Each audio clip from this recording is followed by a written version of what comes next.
Okay, I'm going to say something controversial because it has to be said. It has to be said.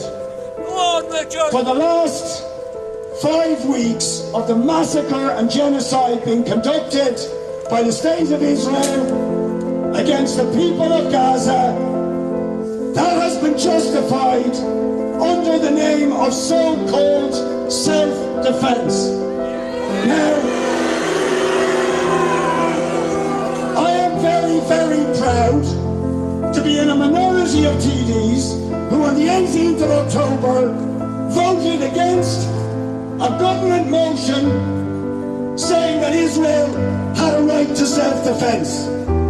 Because that narrative has been used to justify genocide, a massacre and a slaughter that has claimed the lives of 11,000 Palestinians and 5,000 children.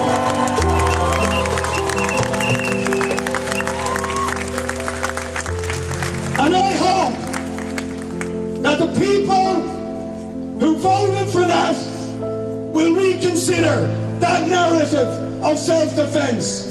Because you see, what we should have known, and we most certainly know now, Israel is not a normal state. It is an apartheid state.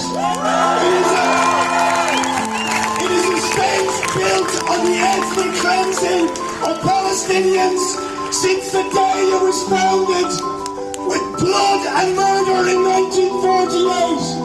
Decades of ethnic cleansing, occupation, brutal murder of Palestinians, week in, week out.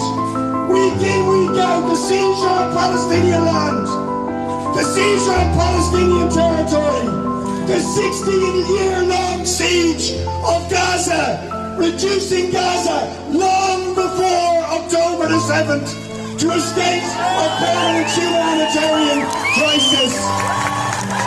So, I say, or I ask you, does a state that is built on ethnic cleansing have the right to self-defense? No.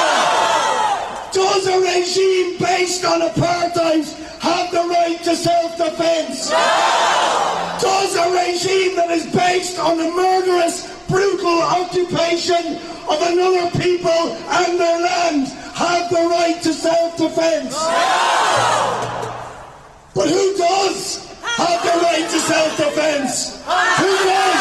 The Palestinian people have the right to resist and fight back against apartheid, against occupation. And we should understand that people in this country were victims of the barbaric dehumanization that we've heard of Palestinians over the last weeks, but it's been happening for years with Israel. But brings to its crescendo when government ministers refer to Palestinians as animals and tell them we will only bring you destruction. They told us that 4 weeks ago.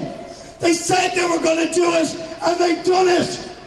And they've done it with the active collusion and collaboration of the United States, of Britain, of the European Union, and our government, who have failed to sanction them for those crimes.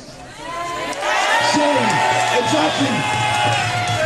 So, I say, not only do we have to expel the ambassador, and again, people should know, we had a motion 4 weeks ago saying expel the ambassador. He's against Israel for war crimes and genocide and demand sanctions, and only 7 TDs voted for it.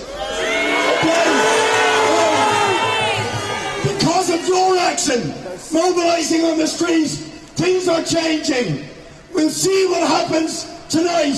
So far the government have said they're going to dig in their heels, giving every excuse not to expel the ambassador, not to issue the arrest warrant for Netanyahu.